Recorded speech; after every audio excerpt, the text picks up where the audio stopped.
tomaba el barro en sus manos y de pronto la pieza como que se le caía, como que la lonja se le salía por un lado y volvía a agarrar el barro, lo hacía bolita, otra vez lo hacía bolita y después le daba vuelta a la rueda hasta que le daba forma a la pieza que él quería. De igual forma te recuerdo que tu vida está en manos del Señor. Él le está dando vuelta a la rueda, Él te está formando y va a ser una pieza para la honra y gloria de su nombre.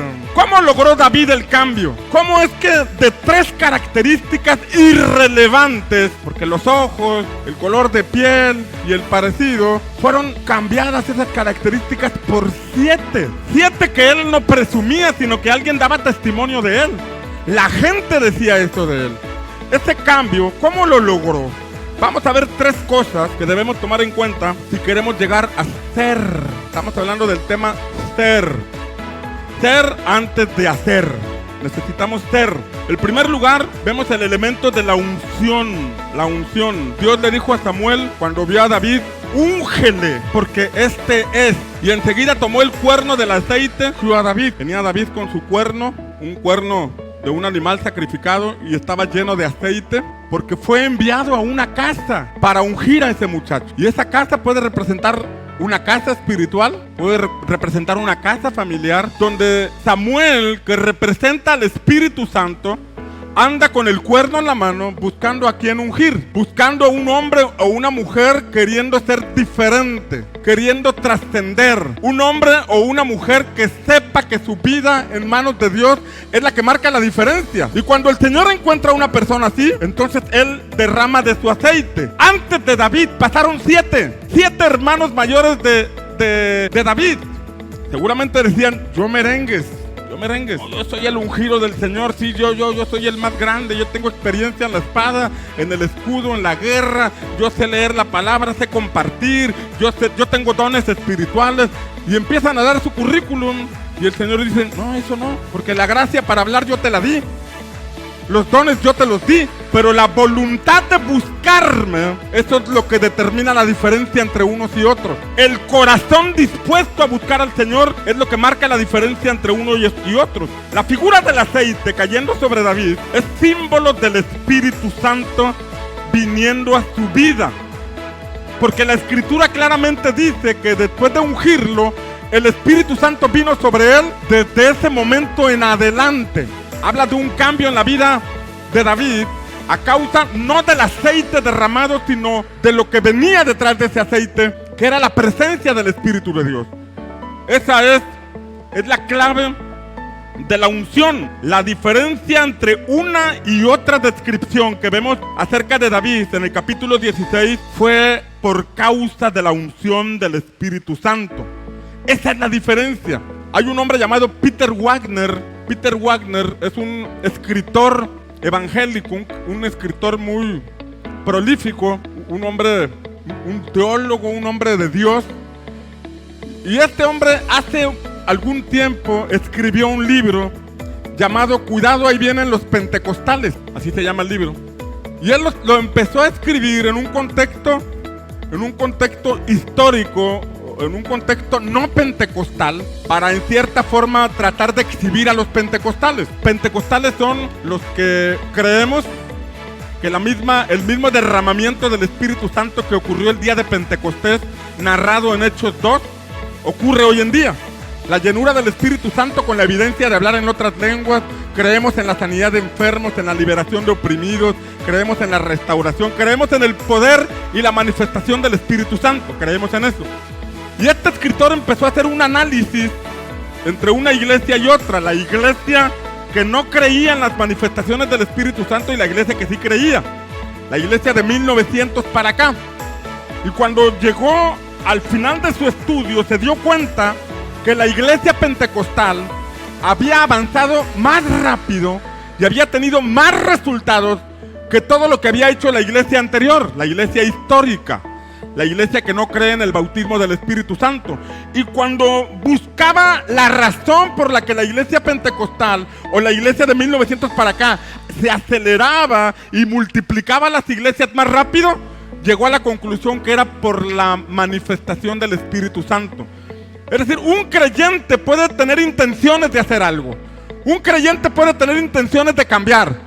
Un creyente puede tener intenciones de ser diferente, pero lo que hará que la persona sea verdaderamente diferente y transformada será la presencia del Espíritu Santo en su vida. Y déjame recordarte que esa unción ya está sobre ti. Esa unción del Espíritu Santo fue derramada sobre tu vida. Es cuestión de que lo creas, es cuestión de que lo valores, y vas a ver cómo el Señor te saca de detrás de la majada y te sienta en un lugar especial juntamente con Cristo en lugares celestiales. ¿Alguien lo cree? ¿Alguien dice amén? Ahora, unción tiene que ver con consagración. Unción tiene que ver con consagración. Porque de pronto alguien dice, no hombre, estoy bajo la unción y estoy temblando. Y bueno, hay manifestaciones del Espíritu Santo. O pudiste haber caído. Caí bajo la unción. Qué padre, yo también he caído muchas veces. Tani aquí cayó, Juan Felipe, no sé, aquí se ve una... O sea, el punto no es caer, sino el punto es cómo te levantas y sigues caminando. Porque la unción significa consagración. Alguien que tiene una verdadera experiencia con la unción del Espíritu Santo se consagra para Dios, cambia, se ve diferente. Algo le pasó que su caminar es distinto. Esa es la unción. Cualquiera puede caer. Algunos caen por cortesía, algunos caen porque los empujan, algunos caen porque se siente bonito. Pero no es tanto el que caiga, sino que la verdadera unción repose sobre tu vida y se hará evidente con un caminar diferente, un caminar en consagración. Consagración a Dios, es decir, ser para Él. En primera instancia, la unción tiene que ver con consagración, pero en primera instancia consagración para Él, guardarnos para Él, símbolo de santidad. Santidad significa apartado para Dios, eso es lo que significa santidad.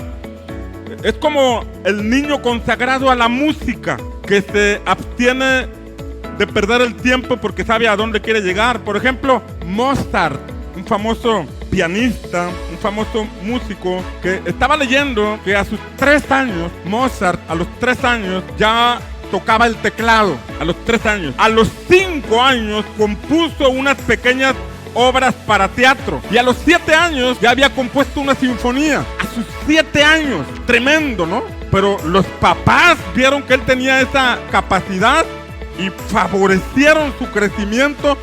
En vez de llevarlo a perder el tiempo en cosas triviales, lo consagraron al llamado que tenía en la vida. Por eso a su corta edad él ya estaba haciendo lo que estaba haciendo. Beethoven es otro ejemplo. A los 7 años de edad realizó su primera actuación en público.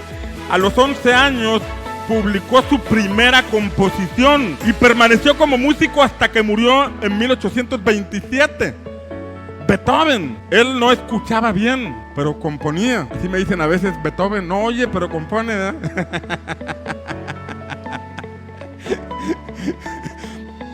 Pero ¿por qué lograron eso? A sus 3 años, a sus 5 años. Un creyente que ha tenido un encuentro con la unción, a los 3 años ya se le ve algo. A los 5 años ya se le ve algo. A los 7 años ya anda.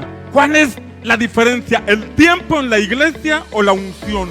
Es la unción, la consagración. Cuando alguien tiene una experiencia con el Espíritu Santo, primero somos inspirados a consagrarnos para Él. Y en la medida que nosotros nos consagramos para Él, el Señor empieza a transformarnos. Y de 3 características triviales que teníamos, logramos tener esas 7 que aparecen en la vida de David. Pero depende de que cada uno de nosotros corresponda a esta impartición que el Espíritu Santo hace en nuestra vida. Ahora, consagración, mis amados, no es aislamiento, no es aislamiento. Consagración no es que te vas a ir allá al monte Everest, o te vas a ir apartado allá en un lugar donde nadie te vea. Porque este pasaje dice que Samuel tomó el cuerno del aceite y lo ungió en medio de sus hermanos. ¿Dónde lo ungió? Ahí entre sus hermanos.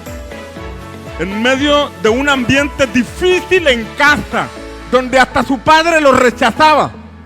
O sea, ahí donde estás siendo rechazado por tu papá, ahí te voy a ungir. En tu misma casa. Ahí donde sus hermanos mayores no creían en él.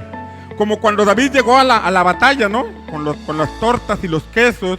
Y su hermano mayor salió y le dijo: ¿tú qué haces aquí? Vete a cuidar aquellas pocas ovejas Esto no es para ti. Tú no sirves para esto. Tú no naciste para algo trascendente. Tú vete allá donde te manda mi papá las tortillas, allá donde no eres tan necesario. Era lo que le estaban diciendo a David, en otras palabras. Pero el Señor lo ungió para vivir en esa casa, en medio de ese ambiente difícil, de rechazo paterno, de menosprecio en medio de sus hermanos. Ahí lo ungió el Señor para ser una persona diferente. Ahí donde tú vives, en tu casa, sea con tus padres, con tus hermanos, con el cónyuge o con la visita del diablo a través de tu suegra, el Señor te ha ungido para que seas una persona diferente, para que puedas mostrar actitudes y comportamientos no como resultado del esfuerzo humano, sino a causa de la unción que reposa sobre tu vida.